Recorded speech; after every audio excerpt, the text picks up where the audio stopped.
TET নিয়ে review মামলার রায় supreme কোর্টের কর্মরত শিক্ষকদের টেট পাশে সময়সীমা বাড়ল। টেট পাশ করতে আরো 1 বছর সময় শিক্ষকদের। কথা বলবো অর্ণব হাজরা রয়েছেন সঙ্গে। অর্ণব, দেখো 2014 সালের পর থেকে টেট আমাদের রাজ্যে চালু হয়েছে এবং টেট কোয়ালিফাইড হওয়ার পরই আমাদের রাজ্যে প্রাথমিক শিক্ষক নিয়োগের কাজও শুরু হয়েছে।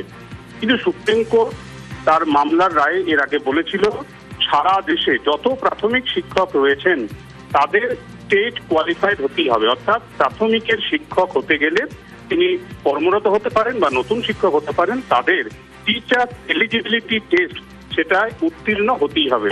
এবং এই ঘটনায় 5 বছরের একটা রিল্যাক্সেশন দেওয়া হয়েছিল, অর্থাৎ যিনি চাকরি করছেন কর্মরত শিক্ষক আর মাত্র 5 বছর তার চাকরির বাকি রয়েছে তাদের জন্য করতে হবে না, টেট কোয়ালিফাইড হতে হবে না। নতুবা যাদের এই 5 বছরের আগে পর্যন্ত যতজন কর্মরত শিক্ষক রয়েছেন প্রত্যেককে টেট কোয়ালিফাইড করতে হবে।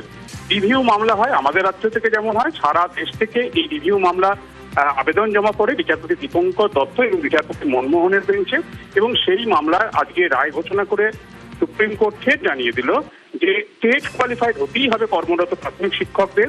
তবে এর আগে সুপ্রিম কোর্ট তার রায়ে 2027 সালের 31শে অগস্ট পর্যন্ত প্রাথমিক কর্মরত শিক্ষকদের টেট কোয়ালিফাইড হওয়ার ডেডলাইন দিয়েছিল।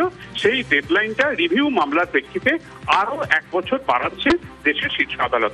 অর্থাৎ 2028 সালের 31শে অগস্ট পর্যন্ত দেশে যত কর্মরত প্রাথমিক শিক্ষক রয়েছেন 5 বছরের রিটায়ারমেন্টের মেয়াদ 5 বছরের বা তার কম হলে অন্য কথা, তাদের ক্ষেত্রে কিন্তু ওকে অর্ণব।